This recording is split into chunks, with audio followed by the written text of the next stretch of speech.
Good morning and welcome to Governance Week 2026. I'm Kamala Rampersad de Silva, Chief Executive Officer of the Caribbean Corporate Governance Institute. I would like to briefly introduce our presenter this morning, and that is Brian Imammbaks. Brian, over the last few days, there has been some discussions on SMEs as well. And in particular, it was noted that SMEs face the same headwinds as large organizations, but with far less capacity and a fraction of the resources. Okay, so I know that today you would be helping us to find tools that will level the playing field. So I'm happy to introduce you formally to the CCGI audience. You have been presenting here with us in the past, so most people should be familiar with you. But for those who don't, Brian Imammbaks isn't your average tech expert. He's the founder of Technovate NV and an international certified transformational coach who thrives on transforming the ordinary into something truly exceptional. With over 15 years of experience mastering complex cloud infrastructure, database management, and backup and recovery solutions across Linux and Windows platforms, Brian seamlessly integrates cutting-edge technologies like AI, AR, and RPA into real-world business solutions. He is known for making advanced technology accessible and impactful for small and medium-sized businesses, eliminating overwhelm and sparking genuine excitement. Brian, that's a perfect note for me to end my introduction to you because I'm truly, truly looking forward to your presentation as I know it's going to bring some wonderful nuggets for all of us here today. So welcome to Governance Week 2026, and I now hand over the virtual floor to you. Yes, thank you, Kamala. I will share my screen. I have a couple of slides that I would like to share with the audience. Give me a second. So let me know if you guys can see my Yes, screen. yes, it's Yes. up. Okay. All right, great. So let me then start. So good morning, everyone. And from Suriname, it's good afternoon here. Um, before I say any other word, I want to do something with you guys. So think of one business you know well, and it could be your business, it could be your parents' business, it could be a family or friends shop, it could be a trucking company, a small trading house, you name it, anything. Now, so now ask yourself one question. If the person who runs that business disappeared today, not retired, not planned, just gone, what would that business still be standing? Would that business be still standing in 6 months? I want you guys to think about that for a moment. Sit with that for a second. Some of you just felt your stomach drop, maybe a little bit, and that's a good thing. That feeling is exactly why we are all in this room today. This week's theme is governance in a volatile world. Today, we're narrowing it down to something closer to home for most of us in this region. Not the multinational corporation, as Kamala already said, not the publicly listed banks, just the small and medium-sized enterprises, the family businesses, the company built on someone's name, someone's savings, and someone's sleepless nights. I think most of you can relate to that.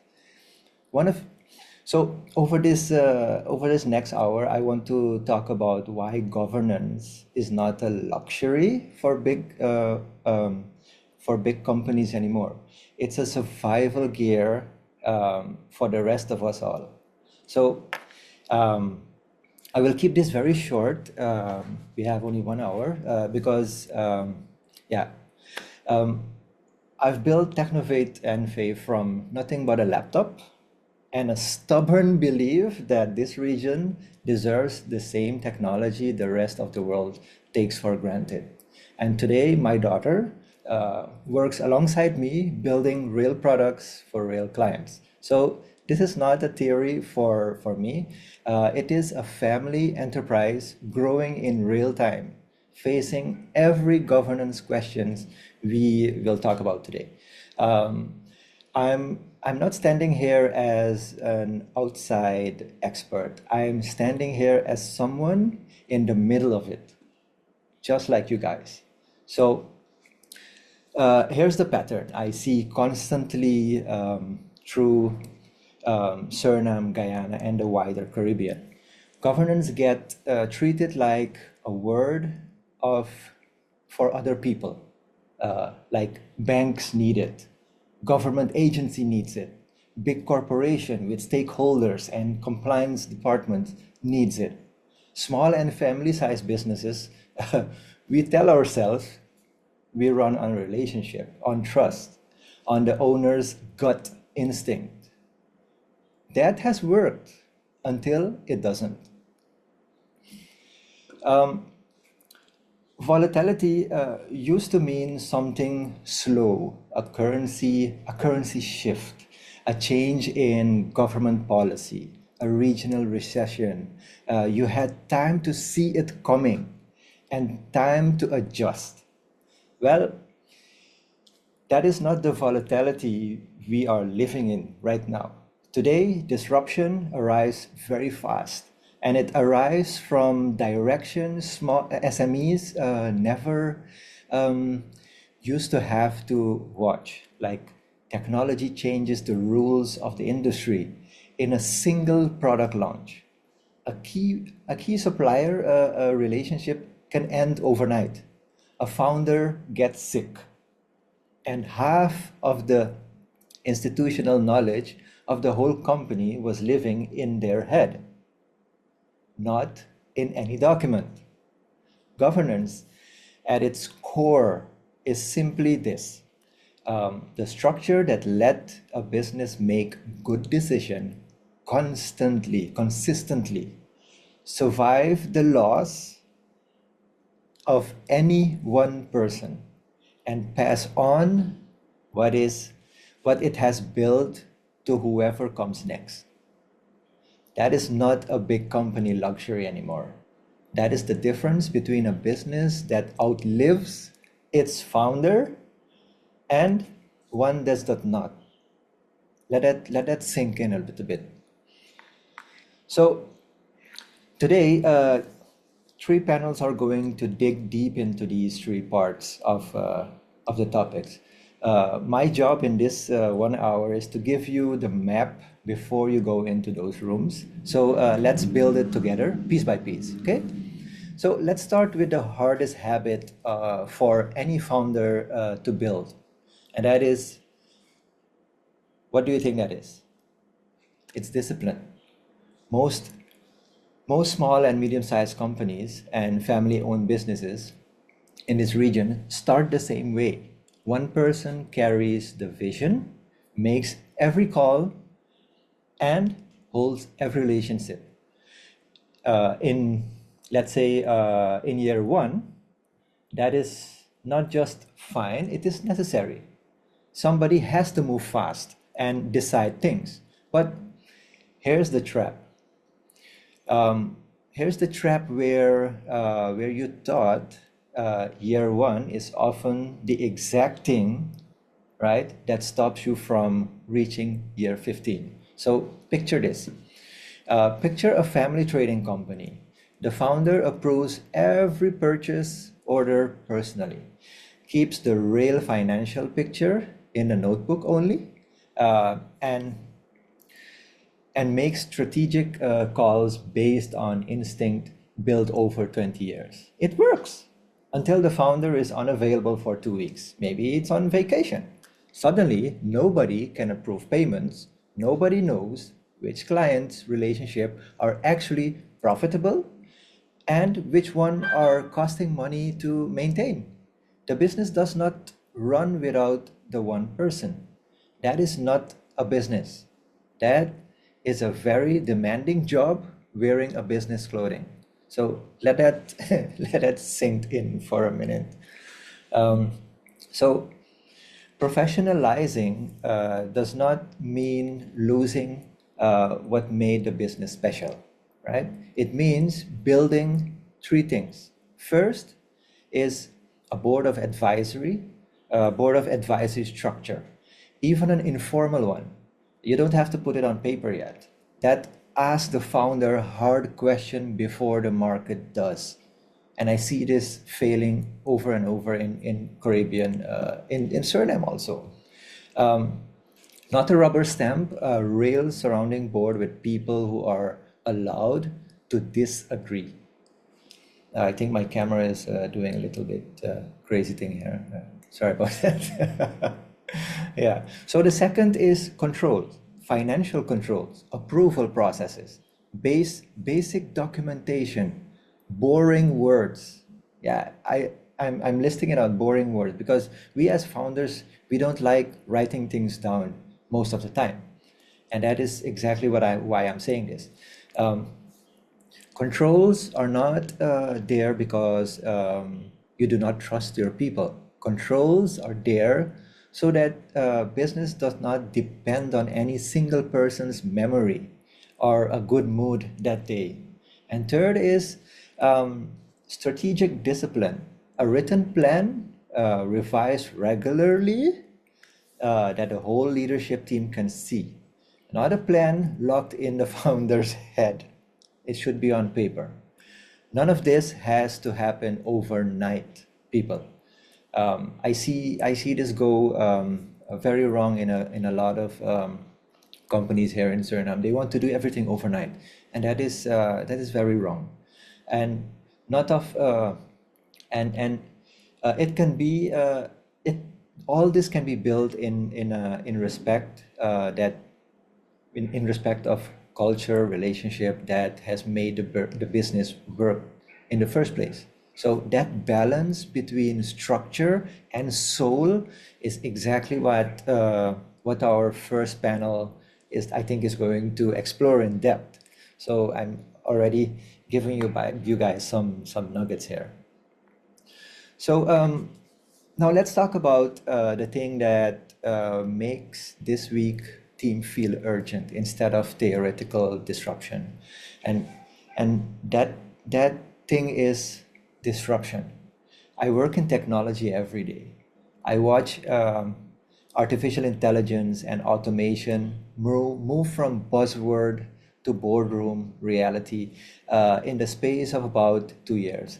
And here is what I have noticed until now. The businesses getting hurt are not the ones that are using the wrong technology. They are the ones that with actually no processes, no decision how to respond to change at all. Think about what disruption actually looks like for SMEs in this region.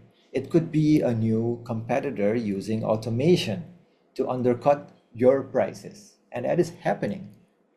It could be a payment technology shift, the kind our neighbors in Guyana are already navigating with faster, more competitive digital payment rails. So those are the things we need to look at. It could be a supply chain shock nobody predicted 6 months ago. Uh, it could simply be a client suddenly expecting service on WhatsApp, let's say WhatsApp, instead of phone calls. And your business having nowhere to deliver that. Can you imagine what that does, right? So, um, good governance does not predict disruption. Nobody can do that reliably. Let's be honest. But what good governance does is build a business that can absorb the shock and keep functioning while it figures out what the next move should be. So that means having a real risk conversation at the leadership level. not once a year in a panic when something happens, but as a regular habit.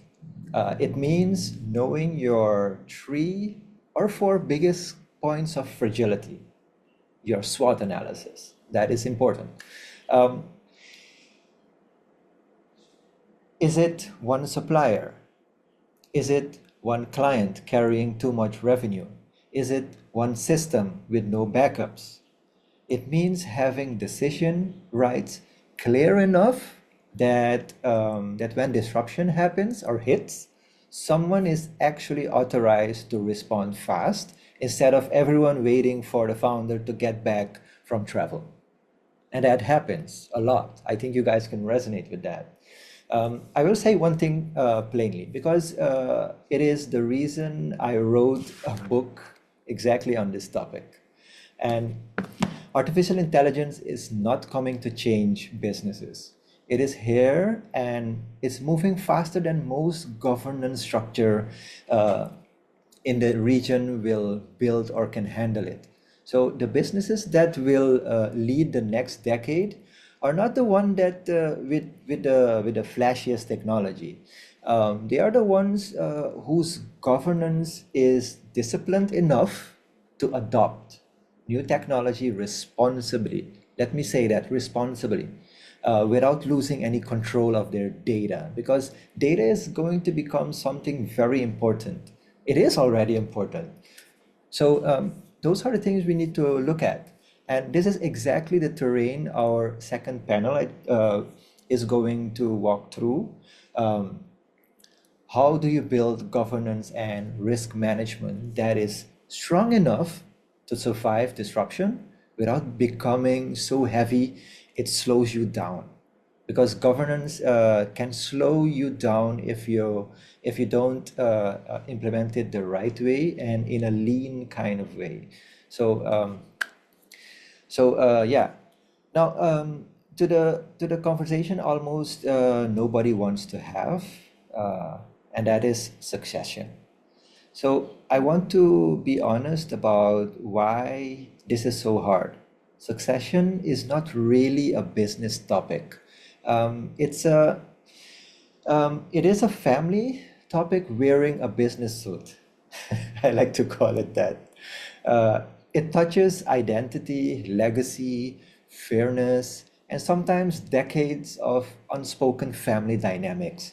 That is exactly why so many family businesses avoid planning for it until a crisis forces that conversation. Uh, a sudden illness, an unexpected passing of the founder of someone in the business that is because it's family owned, disagreement between siblings that spills into business overnight. Those are very dangerous things. And here is the pattern I see across the region again and again and again. The business is treated as inseparate from the founder. There is no documented plan for who leads next. There is no clarity on whether family members are entitled to leadership roles simply by being family, or whether they need to earn them the same as anyone else. So there is no structure for resolving disagreement when two children have different visions of the company's future. And none of that is a failure of love. Let me say that again. None of that is a failure of love. It is usually the opposite of that. Families avoid these conversations because they care about each other and and do not want conflict. But avoiding the conversation does not prevent the conflict. It just delays it to the worst possible moment, usually right when the business can least afford instability. That is where most of these things happen. And succession planning done well is not about picking a favorite child or forcing an unwilling heir into the role. It is about building structures, a clear governance framework for how leadership transitions happens. So define role based on capability, not just on bloodline. A process for family members to raise disagreement before they become public what do you call it, disputes. And critically, documentation. Documentation is so important, especially in family-owned business. The knowledge, the relationship, the decision making that lives only in one person's head is the single biggest risk to continuity in this room and for family-owned companies. So succession without conflict is possible.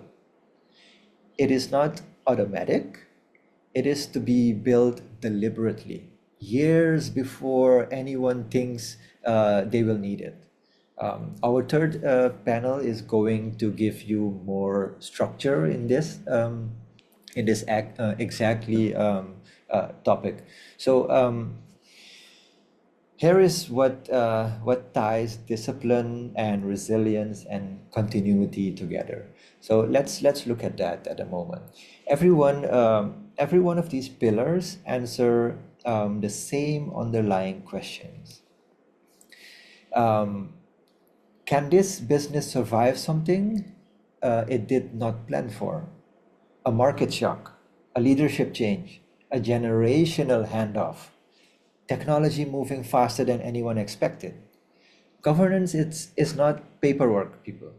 Governance is the memory of the muscle of a business that no longer depends on one person presence to function. Whether that shock comes from a family transition, a market disruption, or the accelerating pace of AI, reshaping how every industry operates. The business that endure are the ones who build their structure before they need them, not after. And I see this time after time into family-owned business because I also made that mistake, and it bit me very hard. So I had to restructure everything. So that is the real meaning behind this week's theme. Governance is a volatile world. I mean, governance in a volatile world is not about eliminating volatility. Nobody can do that. It is about building a business strong enough in its foundation that volatility becomes something it survives instead of something it dies from. So in a few minutes, I think we're going to move into the panel session and uh, one-on-one professionalizing your enterprise, one on leading through disruption, one on succession without conflict. And I want to walk into those rooms with a specific question already in your pocket, not a general curiosity. So here's my challenge to everyone in this room before we hop on to the panel discussion, etc. Right? So before today's end, um, I want you guys to identify the one governance gap in your business that would hurt the most if it were exposed tomorrow. So I want you guys to identify the one governance gap in your business that would hurt the most if it were exposed tomorrow. Not the comfortable answer.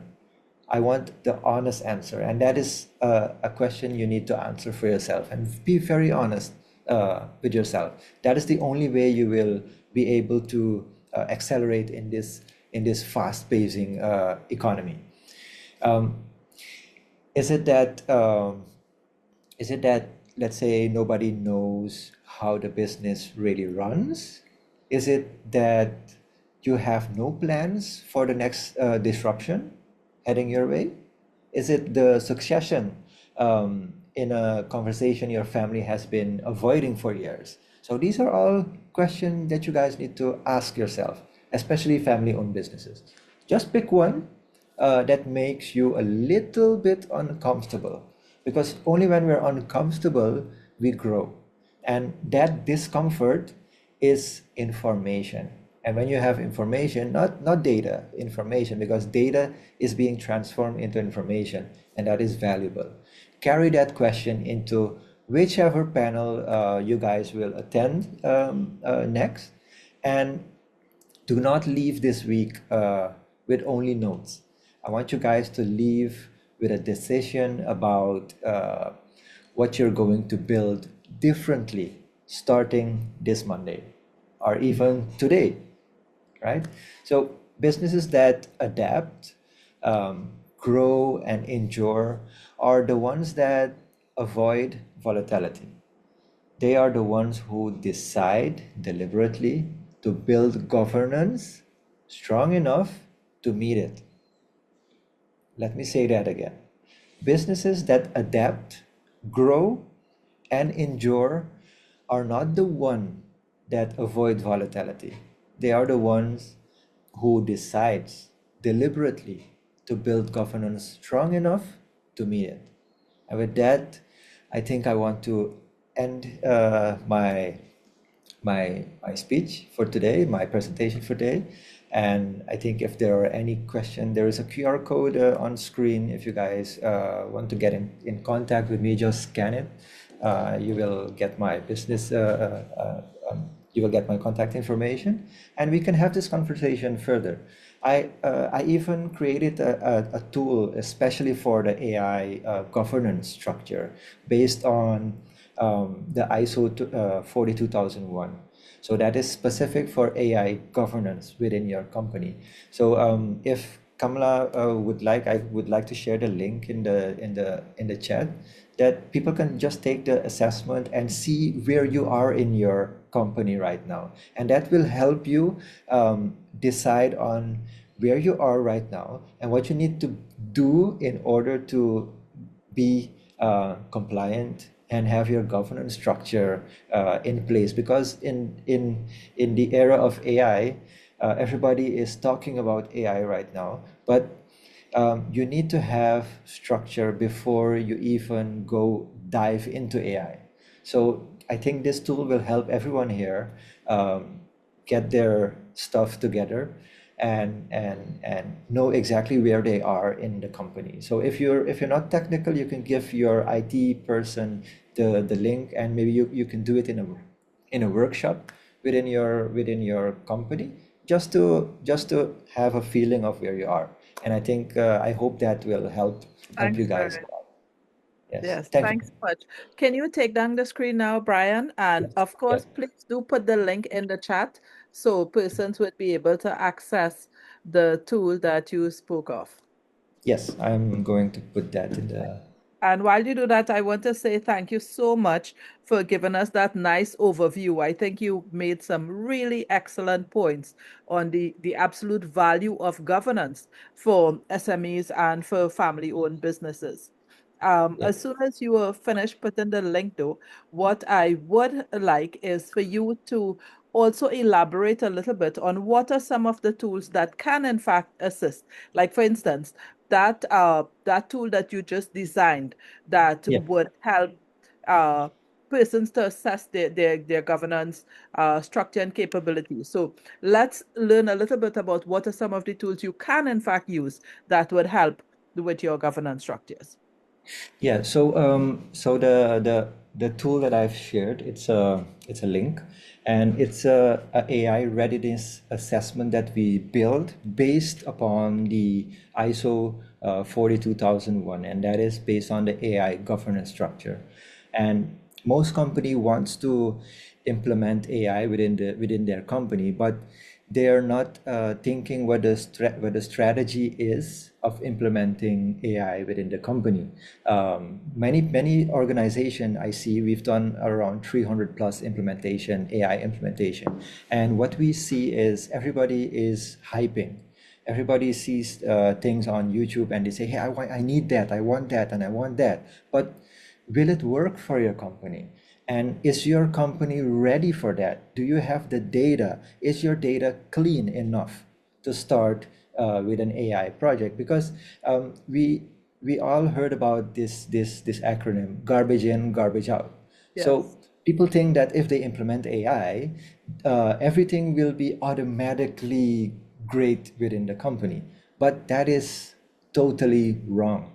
If you have bad data, your output, it doesn't matter if you have the smartest AI implemented, your output will be bad. It's the same thing. If everybody is negative and you put AI on that negativity, you won't get positivity out of it. You will only get negative answers. So that is very important to one, your data structure need to be in place, get your data straight, and we can help you guys with that. So have your data strategy in place. After that, you need to look at your risk management. Who owns who owns the data within the company? Who is responsible for the decision an AI agent will make on behalf of you? Who is responsible when it goes wrong? Those are the questions you guys need to answer, and that is all written in my book. I've created a framework for companies that they can use and implement, and everything just if you implement it exactly as I've described it based on my experience, then nothing can go wrong. And the other thing is ethics. We forget ethics, how business ethics is important when you implement AI. So those things needs to be checked. Also, your data governance needs to be checked. So that is very important. Also, the regulatory and compliance. Maybe your company, your country has specific regulatory and compliance rules. Like in Europe, there is the GDPR. In Caribbean, we don't have any regulatory system yet in place. So what I advise companies in every Caribbean country in all the Caribbean countries is that just take the GDPR and make a subversion of that for your company that will make you compliant if you want to work with companies from Europe or any part of the world. It means that if you work with that structure, if a company of Europe comes and asks you, hey, are you ISO certified or whatever, then they what they mostly mean is, are you guys compliant? Do you have the documentation to prove that you have a working structure, that I can read, that those company can read it? So if you can send those documentation based on the GDPR, then doing business becomes very easy. And those are the points that I have put into the AI readiness assessment. So if you take it, you will know exactly where you are and what you need to do, exactly how to put that in place. And the other thing is the tech and security. We underestimate the importance of technology and security. I mean, if we look at how many companies in the Caribbean are being threatened with cyber attacks, it's phenomenal. I'm seeing that daily, that people's websites are being hacked, people programming are being hacked, because one is that they are building software. They think they don't need any software companies to build the software, so they use AI to build software. But AI doesn't know security as well as we know it. So, and you as a non-technical person, you will build an application, it will work perfectly for your company, but the moment you put it live, you will have attackers, and they will steal your data without you even knowing it, because you didn't even know how the software works. So it is Yeah. important to have all these things in place. So that is what I want to say Yes. about it. Understood, understood, and agreed very much, Brian. We do appreciate that. Now, Colin Supinchow has a question in the chat. So, Colin, I want to ask you if you want to unmute. Yes, go ahead and you can ask your question directly. Yeah, Brian, I think I know the answer, but It's good for everyone to hear. Yes. what you discussed resonates with me because my father actually ran a small business in Trinidad, and I grew up, from the time I was 12 or 13, I was in the business. Yeah, And as I started to work in professional life, I began to realize that the way he was running the business, right? yeah. Let me not criticize my old man who's dead, right? But what it basically came down to is his pathway to success was to work harder. So he would expand the business Hmm. by dint of hard work. It wasn't around structure. There was never a discussion around governance, by the way. Never, never, never. And if I raised that with him, he would look at me blankly, right? He wouldn't understand it. So therefore, what I see is I see a Yeah. number of SMEs in summary that have expanded significantly and are challenging large businesses in Trinidad and in the region. They've Hmm. thought through their business model and so forth. And the question is really why are more SMEs not coming through that sort of, if I can use that startup mode, Hmm. and is the major limitation the owner's mindset? I mean, we could discuss strategy and so forth, but from my dad's perspective, it was mindset. Yeah. That's what I see on reflection. Yes, you're totally correct about that. It is mindset. I've been talking with a lot of family-owned businesses, and most of them what they say, hey, we've done it for years like this. Why do we need to create structure?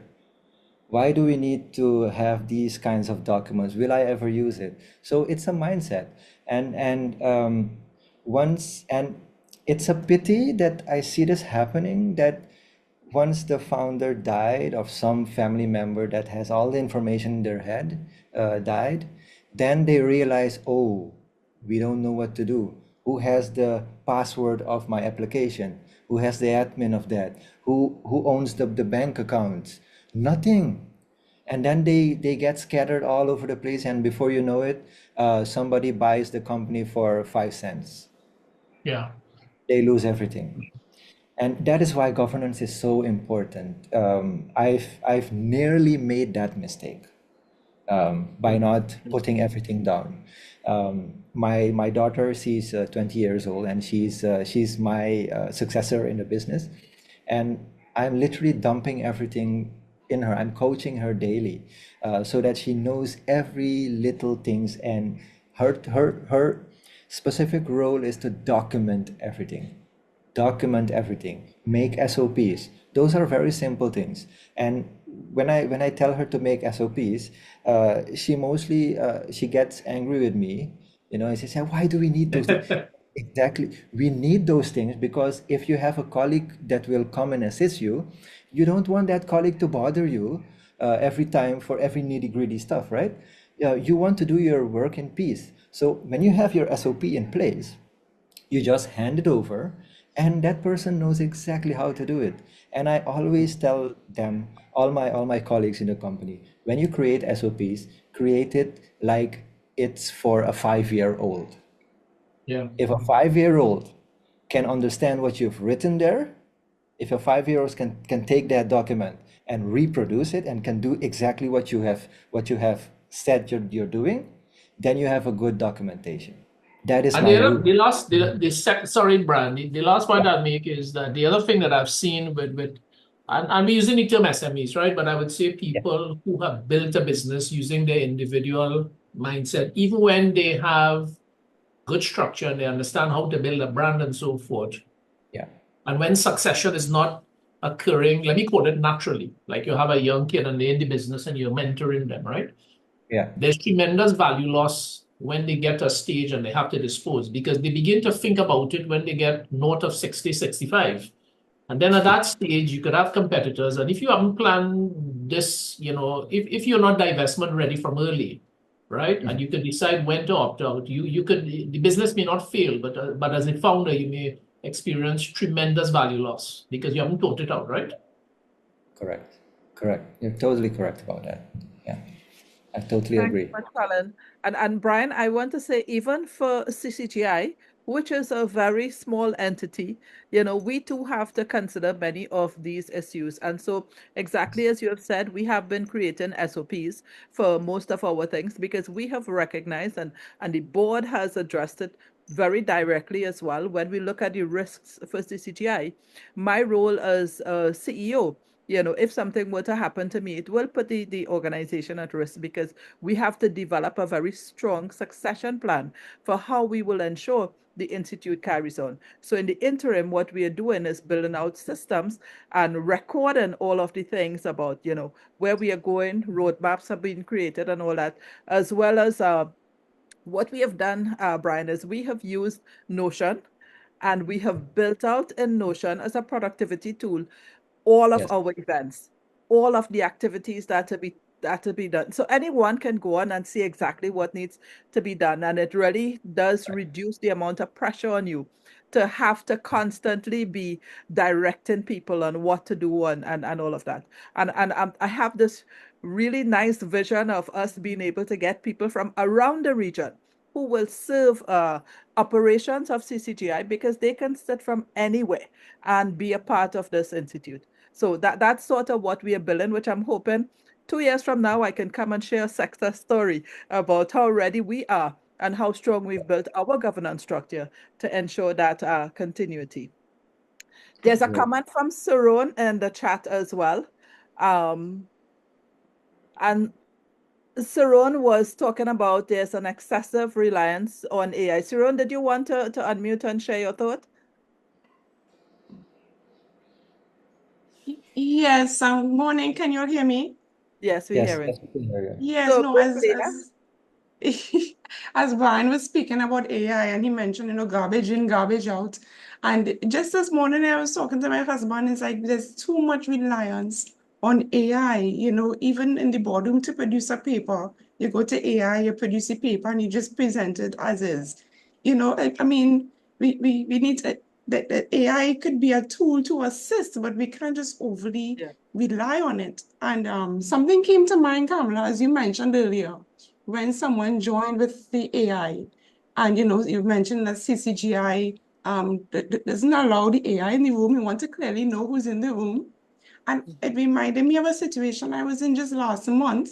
Where you're in a boardroom and there's someone who's not authorized to be in the room is present through the AI, and it exposes the organization to all sorts of risks. You could download the meeting and share, so as you were talking about AI, that just came to mind. So I thought I'd comment. I mean, I Right. too have a family-owned entity. I'm trying my best to get my son, kind of groom him and sow some seeds. He's only 13, but how can I compete with, like, mommy, I want to be an NBA star. How can I compete with that? Thanks, But Saron. I continue to pray Yeah. and I thoroughly agree with everything you said here, Brian. Yeah, Right. yeah, Thanks, Saron. I can relate with that. What I want to say is my younger daughter, she wants to be a doctor, so she doesn't even want to know anything about IT. So when I talk about it, she just run away. So I can relate with your story. What I would do, and I told this to my wife, that if none of my kids wanted to be in the business, I would look for someone outside that I can coach and bring that person into the business to be the next successor. We think as family-owned business that the business should be within the family, but hey, in my experience, family is not a bloodline. Family can be someone you really can trust, that you can rely on. That is a family to me. And I have lots of friends that are like my brother and sister from another mother. So we Okay. can look at that part Yeah. and incorporate that as a family business. So when we talk about family, then don't think about only your bloodline. Think outside of the bloodline. Think about your best friend, that when you're sick, he's there or she's there. That is the person that can be your successor. So that is how we need to think. And sometimes what I do is just to make sure that every knowledge that I have is already transferred to my team, is I just shut off my phone, shut off my laptop, and I just go away for a week or two, and I see how the business is being run. If it can run without me, then I know I have done a good job as a founder. And if it's not, then I go and sit back with my team, and when we go through everything that went wrong, and then I look at myself, okay, what did I not do correctly, and what should I do now in order to make my business run without me? And that is a That's successful excellent. family-owned business. Excellent strategy, Brian. We have two more comments in the chat and just 3 minutes remaining of our time. So I want to ask Sherry-Ann if she wants to unmute and just share very, very quickly, very briefly, her point that she made in the chat to Brian. And then we will go to Yeah. Andrew Levy, who made an excellent point. And oh, I saw Rowan too has made a point. Guys, let's do it very quickly. So let's start with Sherry-Ann. Sherry-Ann, are you able to unmute? Yes, I can. Good morning or good afternoon, everyone. Excellent point, Brian, because oftentimes what you find is organizations operate without documented standard operating procedures. And when you document that and you are looking at it, you are able to identify where there are a lot of ways to enhance or improve those procedures. But when it's not there, you cannot make any improvement to that. And the extent to the losses, when you look at your organization holistically and all the enterprise factors that you take into consideration when you're looking at risk, you can see in the absence of that the cost. And most organizations cannot put a value to that cost. And you often try to improve, you always try to re-engineer, but it's to what extent you actually identifying the reality of your current situation. So that was excellent. Thanks, Thank you. Sherry-Ann. Yeah, Welcome. Andrew, are you able to unmute to share your point? Yes. Yes, I can. Thank you for the opportunity. The point I'm just making is that while I agree with everything that's been said, both sides, both the presenter and the comments that have been made, I think it sort of focused on SME, and you can sort of excuse maybe we are small businesses and we don't think broadly enough. But the European Union themselves, the entire raft of nations is going through the exact same thing now with their dependence on the US, Google Sheets, Google Docs, Microsoft, Slack, all of these things. And they're busy developing their own independent software that they don't have to be dependent on the United Yeah. States. Correct. Yeah. You're totally correct. I've seen that at real hand. Yeah, important environmental considerations as well. So even outside of your immediate area, you need to know what's happening globally that's going to affect your business. Just a few more seconds remaining. Rowan, do you want, can you share in 30 seconds your point to Brian here today before we wrap up? Go ahead. Yeah, sure. I think the statement is self-explanatory. I would just hope that for all of us who are here, who are either involved in family businesses or our parents have family businesses, that we really pay attention to the succession planning and the need for that SOP, because unfortunately, it really does happen when your parents are about to retire, they're getting older, they don't have the energy, then they start to think about it. And sometimes it's too late, you know. So I think it's good that this session is taking place and that we can actually take that away with us, speak to our parents. Well, for me, that's what I'm thinking. Thanks so much. Sure. Appreciate it very much, Rowan. So thank you all. Thank you to everyone who has made their comments in the chat that we weren't able to include. Brian, I want to thank you so much for taking time today to prepare this presentation for us and, cause us to think of what may be some simple strategies that we can use that would be so impactful in the longevity of our business. That is much more important even than the AI we use.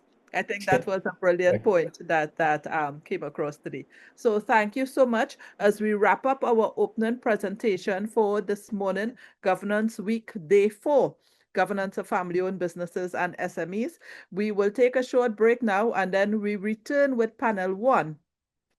Professionalizing the family enterprise, boards, controls, and strategic discipline. Our panelists will be Kiran Maraj, President of the Media Institute of the Caribbean, Dr. Vishnu Durga, Chairman of Action Invest Caribbean from Guyana, and Andrea Bole, Chief Financial Officer of DL Financial Services Limited in Jamaica. Our moderator will be Angela Leloy, Chairman of Aegis Business Solutions. So I am sure it's going to be a wonderful panel for as we continue with Day 4 of Governance Week. Quantrell, let us run our video of appreciation to our sponsors as we bring this opening segment to an end.